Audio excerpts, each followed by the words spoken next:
बस पहुंच रहा हूँ, 10 मिनट में पहुंच जाऊंगा मैं। अरे बेटा सुनो, ये पैसे के तुम्हारे हैं, यहाँ गिरे हुए हैं। पैसे? हाँ हाँ मेरे पैसे। अब पता नहीं कैसे गिर गए।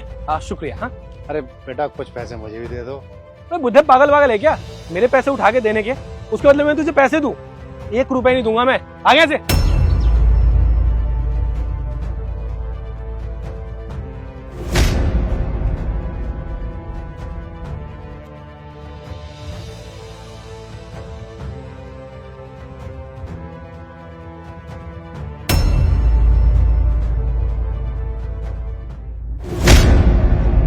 अरे बेटा सुनो, ये आपके सोने की चेन गिर गई शायद इधर।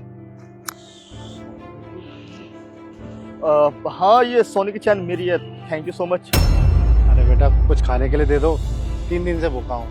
तो तुमने 3 दिन से कुछ नहीं खाया, मेरी जिम्मेदारी है क्या? और एक तो सोने की चैन ये मेरी है और मुझसे ही पैसे मांग रहा है।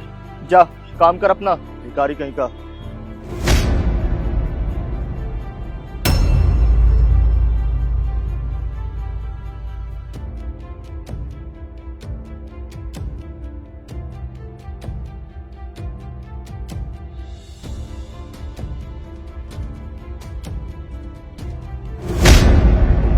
अरे बेटा सुनो, ये आपके पैसे गिर गए इधर।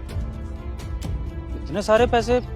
नहीं अंकल जी, ये मेरे पैसे नहीं हैं। मुझे लगता है कि आसपास किसी के गिर गए होंगे। आप एक काम करिए, मुझे दे दीजिए, मैं पुलिस स्टेशन में दे आता हूँ ये पैसे। बेटा पुलिस स्टेशन क्यों जाते हो? देखो आसपास कोई है भी नहीं, आधे पैसे तुम रख लो, आधे मैं रख लेता हूँ। बात तो आपकी सही है अंकल जी, आसपास कोई हमें नहीं देख रहा है। हम चाहे तो ये पैसे आधे आधे रख भी सकते हैं, लेकिन उस इंसान का क्या जिसने मेहनत से ये पैसा कमाया होगा?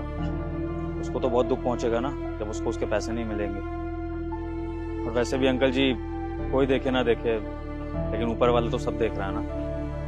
सॉरी अंकल जी, किसी और के पैसे मैं तो नहीं रख पाऊंगा। हाँ अगर आप चाहो तो पुलिस स्टेशन में इनको जमा करा सकते हो, मैं तो आपको यही सलाह दूंगा।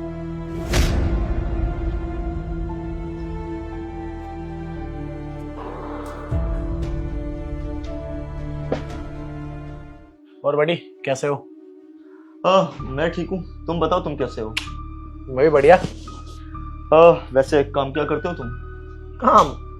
एक्चुअली मुझे ना काम करने की कोई जरूरत ही नहीं पड़ती। तो मेरे पापा की मल्टीपल बिजनेसेस है, तो कभी कभार ऑफिस में जाके 2-4 साइन कर देता हूँ बस। वाओ यार, गुड। तुम बताओ।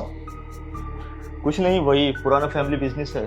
फिलहाल तो कुछ नहीं कर रहा हूँ, जब कभी जरूरत पड़ती है ऑफिस तो चला जाता हूँ। Oh nice. अच्छा वैसे एक बात पूछूं, ये शादी का डिसीजन कैसे ले लिया तुमने? शादी का डिसीजन वो क्या है ना, मेरे डैडी ने मुझे बोला कि लड़की खूबसूरत है और अच्छे परिवार से भी है, तो वो क्या है ना, मैं खूबसूरत लड़कियों को मना नहीं करता। ये बात तो है, सुना तो मैंने भी कि काफी खूबसूरत लड़की है, और देख ही रहे हो अमीर बाप की बेटी भी है। तो बाकी अब सामने आती होगी तो एक बार देख ही लेते हैं। हाय बडी। हेलो।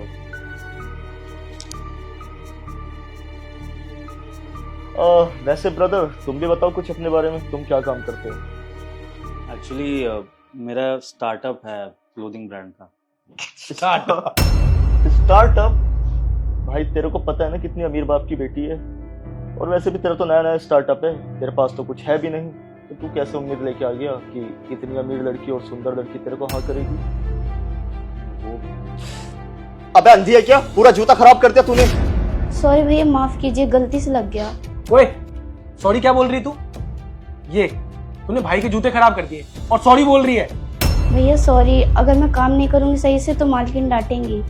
डांटने वाला तो काम करती है तू, दिख ही रहा है तो कितने अच्छे से काम करती है। जब इतने अच्छे काम करने से तू ये सब कर रही है तो पीठ पीछे तो पता नहीं तू क्या करती होगी, पूरे जूते खराब कर दिए तूने। भैया भैया आराम से, लड़की है सामने, थोड़ा तमीज से बात करिए आप लोग। और वैसे भी इतना क्या इशू हो गया, थोड़ी सी झाड़ू तो लगी है जूते पे, ऐसे तो कोई गंदे भी नहीं हुए जूते, आप खुद ही साफ कर लीजिए। अबे ओ, तेरे को इतना बुरा लग रहा है ना, तो तू एक काम कर, भाई के जूते तू साफ कर दे। चल तू ही जूता साफ कर। भाई ठीक है। क्या चल रहा है ये सब? आप सताक्षी? मैं सताक्षी हूँ जिससे तुम तीनों आज मिलने आए हो।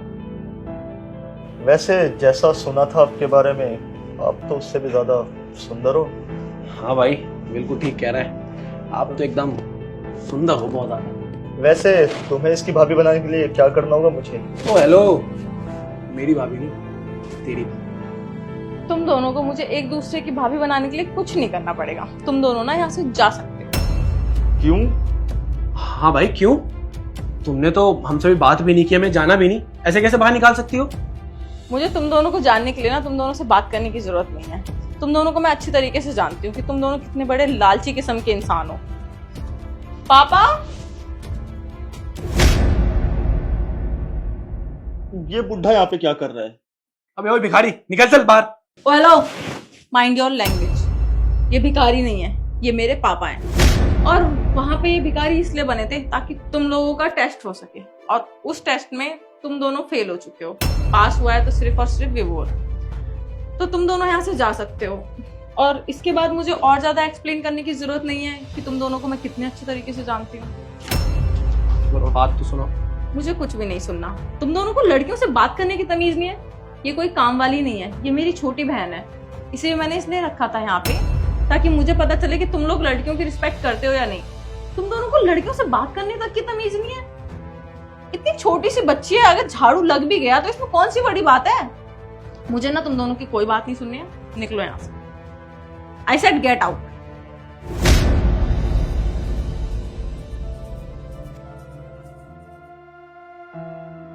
इस टेस्ट में कोई पास हुआ है तो वो तुम। मुझे बहुत अच्छा लगा तुम्हारी ईमानदारी देख के। मुझे भी ये देख के बहुत अच्छा लगा कि आज के डेट में कोई ईमानदारी को इतना महत्व देता है। लेकिन आपसे शादी करने से पहले मैं आपको एक बहुत ज़रूरी बात बताना चाहता हूँ। एक्चुअली मैं कोई सेटल्ड लड़का नहीं हूँ, ना तो मेरे पापा को कोई बड़ा बिजनेस है। मेरा एक छोटा सा स्टार्टअप है और पता नहीं मुझे सेटल होने में कितना टाइम लग जाए। और वैसे भी कहते हैं ना कि ईमानदारी से गृहस्थी तो नहीं बसाई जाती है, गृहस्थी के लिए पैसा चाहिए होता है, ऐशो आराम चाहिए होता है। तो अंकल जी, शायद जो ऐशो आराम आप अपनी बच्ची को देते हैं वो शुरू में मैं तो नहीं दे पाऊंगा। लेकिन हाँ, ये ज़रूर वादा करता हूँ कि मैं मन लगा के काम करूँगा, मेहनत करूँगा और एक दिन इतना कमाऊँगा कि आपकी बेटी प्राउड से कह सके कि मैं उसका पति हूँ। मैंने सच्चाई बता दी है अपनी, आगे फैसला आपका है कि आप इस रिश्ते को हाँ करना चाहते हैं कि नहीं। देखो बेटा, जिंदगी में तो कोई सेट नहीं होता। आज मेरे पास इतनी धन दौलत है, कल का कोई भरोसा नहीं कि मेरे पास ये दौलत रहेगी या नहीं रहेगी। मेरी जितनी भी प्रॉपर्टी है ना, ये मेरी इन बच्चियों की है और मेरे बाद इन्हीं की होगी। और वैसे भी हमें जो दामाद चाहिए ना, वो ईमानदार चाहिए, और तुम्हारी ईमानदारी हमने देख ली है। क्योंकि आज के टाइम में ना पैसा कमाना बहुत आसान है, लेकिन ईमानदार आदमी मिलना बहुत मुश्किल है। और वैसे भी हमने तुम्हारी ईमानदारी देख ली है। अगर तुम्हें कोई आपत्ति नहीं है मेरी बेटी से शादी करने में, तो अगले हफ्ते अपने मम्मी पापा को साथ लेके आ जाना। ठीक है बेटा? ठीक है अंकल जी, अब मैं अगली बार मिलूंगा तो अपने मम्मी पापा के साथ चलता हूँ जी। नमस्ते।